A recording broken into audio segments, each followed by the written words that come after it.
હૈદરાબાદ યુનિવર્સિટીના વિવાદ પર ચીફ જસ્ટિસ ઓફ ઇન્ડિયાનું નિવેદન, વિદ્યાર્થીઓને વિરોધ કરવાનો અધિકાર, બાર કાઉન્સિલને દખલ ન આપવા સૂચના.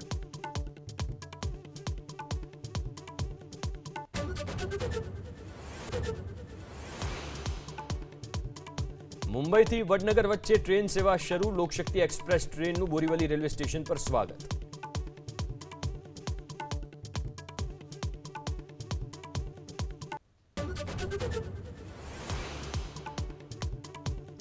હૈદરાબાદ યુનિવર્સિટીના વિવાદ પર ચીફ જસ્ટિસ ઓફ ઇન્ડિયાનું નિવેદન, વિદ્યાર્થીઓને વિરોધ કરવાનો અધિકાર, બાર કાઉન્સિલને દખલ ન આપવા સૂચના.